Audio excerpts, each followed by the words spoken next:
Pertanyaannya Mas, itu karena di Indonesia ini kan mayoritas umat Islam. Terus kemudian juga Pak Ma'ruf itu kan pemimpinnya atau kiai besarnya orang Islam. Apakah karena Islam harus mengayomi umat-umat yang lain di negeri ini gitu kan apa namanya karena mayoritas gitu kan, ini jadi tanggung jawabnya Pak Ma'ruf, gimana Mas? Jadi memang benar menjadi tanggung jawab kenegaraannya Pak Ma'ruf. Iya. Karena tadi hukumnya hukum Belanda, ya, kepengaruh Belanda, perdatanya perdata Belanda, ya, yang di jurisprudensi, istilah hukumnya di dalam ketatanegaraan Indonesia hari ini, ya, termasuk perubahan amandemen dan segala macam. Tetapi itu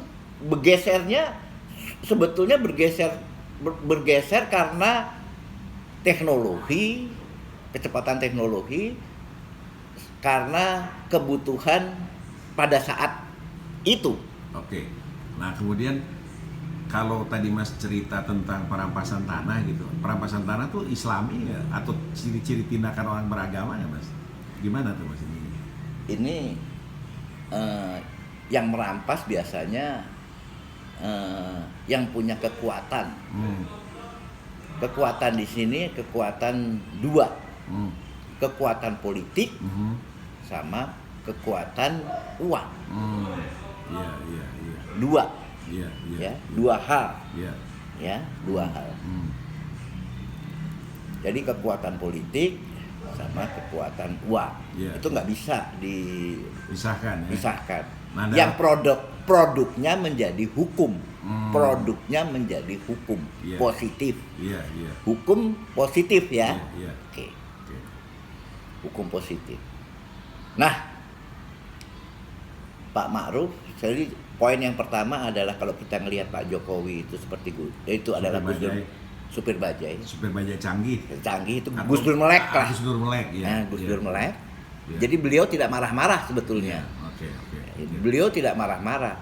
Cuman mungkin kemungkinan partai-partai atau pengusungnya atau menteri atau siapa aja yang di sekitar beliau ya lupa kalau Pak Jokowi itu sebetulnya seperti Gus Dur Melek, nggak bisa ngikutin. Oh, berarti mikirnya jauh. Oke, berarti kalau Mas bilang sebenarnya persoalannya tuh orang di lingkaran dalam kalau gitu ya. Di lingkaran ya. Ya, karena menteri itu termasuk media yang membaca itu ya. Jadi nggak marah-marah, nggak ada marah-marah. Berarti ini salah tagline ya. Salah tagline. Nggak paham cara pikirnya Pak Jokowi ya. Nah, sekarang siapa yang harus bertugas menstruktur di dalam kenegaraan? Ya Pak Ma'ruf. Bukan siapa-siapa. Karena Pak Ma'ruf itu waktu beliau dipilih karena bertugas menstruktur ini di dalam hukum positif. Ya, di dalam hukum positif. Ya, makanya waktu Bapak Presiden dalam hal ini Jokowi kemarin memberikan pengarahan, bukan hukum loh ya, itu extraordinary. Extraordinary. Kita kekuasaannya kepala negara. Extraordinary, dia hukum. Kepala negara itu punya kekuatan hukum. Ya, kekuatan hukum yang kita harus jaga. Jangan sampai Pak Jokowi itu diturunkan karena orang nggak paham. Jadi bukan persoalan yang mendasar sebenarnya ya. Enggak mendasar. Nggak paham. Terus kemudian juga ada kesempatan yang bisa dilakukan, arahnya ke sana ya. Nah, kalau gitu Mas lihat gimana nih soal haji ini?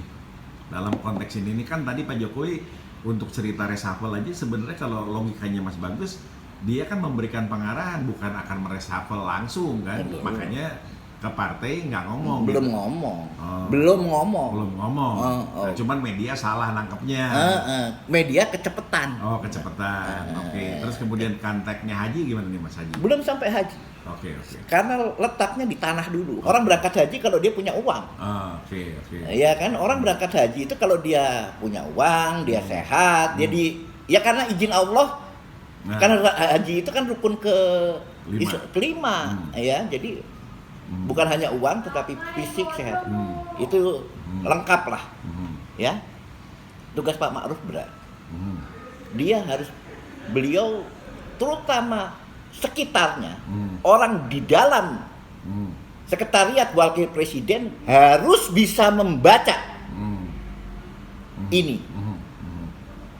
Jadi salah kalau Pak Ma'ruf ditinggalin sama Pak Jokowi. Ini adalah pergerakannya umat Islam, khususnya Nahdlatul Ulama, karena yang ngusung yang banyak itu partainya itu PKB, P3 itu yang kunci, ya kan, untuk menjadi wakil presiden, ya. Jadi kalau kita ngomong demokrasi, tidak boleh ada diktator mayoritas, tidak boleh ada tirani minoritas. Okay. Nah, balik lagi yang ngerampas tanah tadi. Yang ngerampas tanah tadi adalah yang jadi tiran. Karena minoritas. Nggak mungkin yang mayoritas ngerampas tanah karena tiran punya uang. Dapat fasilitas. Dari mana? Dari negara. Kapan? Ya kemarin-kemarin. Berarti sebenarnya tidak mungkin mereka bisa melakukan hal itu kalau nggak ada oknum di dalam pemerintahan dong? Nggak mungkin. Ya kan mungkin oknum di dalam pemerintahannya juga udah pensiun. Jadi kalau Mas melihat sebenarnya disinilah yang perlu diberesin ke depan itu ya? Ya iyalah. Iya. Oke. Jadi kita mulai sekarang dari perampasan tanah. Kebetulan ini karena pekerjaannya bukan kerjaannya manusia, mungkin kerjaan ini kalau Allah berkehendak itu kan siapa aja boleh ditunjuk. Kebetulan Kang Agus yang mulai dan almarhum Pak Budiman dan teman-teman itu ada kasus kecil. Saya tidak lihat kecil, ini besar. Di Tangerang Selatan. Ya, yang dulunya kebun karet. Iya. Ya. Itu nyambungnya kemana? Kebun karet itu nyambungnya ke Rangkas Bitung. Iya Mas. Ya, ke Rangkas Bitung. Kebetulan kalau zaman kurang lebih habis kemerdekaan itu yang mengelola selain perkebunan pemerintah ya organisasi keagamaan mungkin dan mungkin angkatan bersenjata. Mungkin di sekitar situ ya. Sampai ke perbatasan Pondok Indah. Sekarang itu kebun karet semuanya. Iya. Itu kebun karet semuanya. Itu kebun karet semuanya. Nah, di Tangerang Selatan ini nggak main-main. Ada perusahaan baru. Barunya tuh kapan? Yang disebut baru tuh kapan? Ya. Ini perusahaan baru kalau dibandingin Belanda Janjah kan baru. Ya kan? Ya. Yang sekarang bersinar-sinar. Iya kan? Bersinar-sinar. Iya kan? Saya nggak. Ya kalau orang-orang teman-teman yang lulus perampasan tanah ngertilah yang dimaksud yang bersinar-sinar itu. Dan kemungkinan orangnya juga ada, pegawainya ada di sekitar Universitas Negeri Depok. Ya, itu UI maksud saya. Yang juga dekat Pak Ma'ruf juga. Gitu ya. Ya, orang itu juga nggak salah. Mungkin dia cari kerjaan aja di situ, ya kan? Ya, orang itu juga nggak salah karena kalau kita ngomong Universitas Indonesia dulu juga pernah ada namanya Lipo. Itu jadi ketua MWA di situ. Jadi nggak salah juga lah, ada inilah ya. Tetapi yang nggak salah itu menjadi salah di tingkat bawah, di tingkat akar rumput. Yang tidak bisa bersuara. Ya, kebetulan ditunjuk ya Kang Agus CS termasuk almarhum Pak Budiman Sofyan. Digerakkan oleh Yang Maha Kuasa. ini nggak main-main karena presidennya buta nih. Saya cerita Pak Jokowi yang melek, Gus Dur melek, ya, digerakkan untuk ngurus ini, ya, untuk ngurus ini. Oleh sebab itu, kemarin kami korban itu berkirim surat. Iya mas. Ke mana? Ke wakil presiden. Oh. Dan akan digerakkan. Ya, digerakkan. Ada 3. 1 secara hukum karena prosesnya sudah lama. Iya. 2 secara politik. 3 secara implikasi kemungkinan yang bersinar-sinar itu akan bangkrut. Iya. Ya, itu yang tidak boleh terjadi. Kalau sampai perusahaan ini bangkrut dalam arti dipilotkan oleh yang punya, padahal orang yang punya mungkin sudah kabur, susah. BUMN nggak bakal bisa terima itu. Misalnya BUMN perumahan, kalau itu di daerah itu udah jadi perumahan, Perumnas lah katakanlah gitu, nggak mampu. Ya karena sudah saking besarnya. Ya, apa akibatnya? Akibatnya yang jual tanah nggak bisa pergi haji. Duitnya kemakan. Ya, duitnya kemakan bukan oleh pemerintah, tidak. Ya karena kasus hari-hari ini. Misalnya kebutuhan untuk hidup. Gara-gara COVID, ya kan contohnya kayak gitu, macam-macam lah. Ya, nggak bisa pergi haji. Tidak bisa pergi haji. Susah. Ditambah keputusan pemerintah. Karena umat Islam terbesar yang pergi haji itu dari Indonesia, yang pemerintah Saudi juga susah ngaturnya, ya, melarang.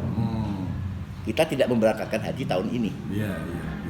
Kalau kita tidak memberangkatkan haji tahun ini, itu keputusan yang benar, ya, dari pemerintah.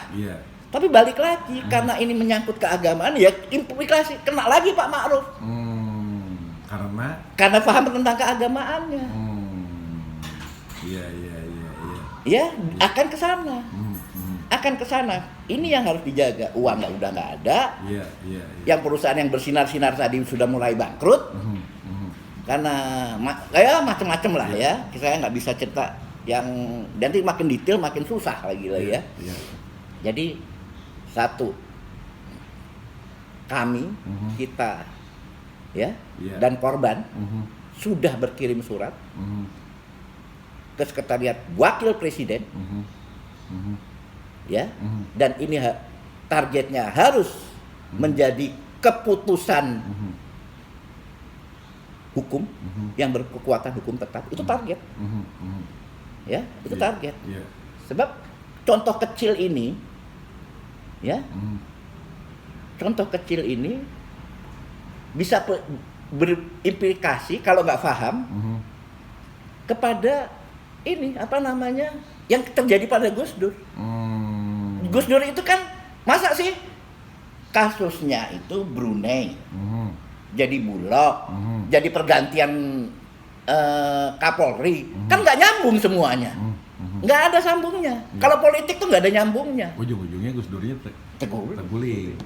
Oke, nah ini apakah ada kaitannya Mas cerita tekanan-tekanan ini karena tadi sekelilingnya itu tidak membaca gitu kan, sehingga contoh Joko siapa namanya tuh yang kejaksaan itu tuh yang di Papua New Guinea itu kan, katanya kemarin mau diperiksa terus lolos, sekarang ribut imigrasi, yang orang bicara tuh ini mafia katanya. Nah maksudnya bener nggak sih ada mafia yang seharusnya segera ditanganin gitu kan, tetapi kelihatannya sekarang sulit dinanganin ini, termasuk perampasan tanah tadi, gimana menurut Mas? Padahal Pak Jokowi kan kalau berpikirnya dia lompat jauh harusnya bisa dong, iya kan? Kalau di sekelilingnya itu juga ngikutin apa yang diarahkan kan. Menurut Mas Bagus gimana tuh? Jadi gini, ini kan yang jadi yang nggak mudah ini, yang nggak mudah ya. 1, sistem keuangan kita sudah sangat modern, sudah pakai teknologi informasi dan komunikasi, udah beda dengan Western Union. Maksudnya Western Union itu bukan Western Union perusahaan ya, cowboy zaman dulu waktu Amerika baru berdiri, ya, pasca konflik Barat, Timur, ya, kalau perang saudara di Amerika Serikat, pasca itu, jadi mulai koboi-koboinya bisa bawa uang dengan aman lah kasarnya gitu, ya, itu mafianya nggak gampang, ya, karena kecepatan teknologi informasi ini melebihi kecepatan, ya, kecepatan berpikir berpikir dan bertindak birokrasi modern. Yeah. Birokrasi modern. Yeah. Ya, birokrasi modern.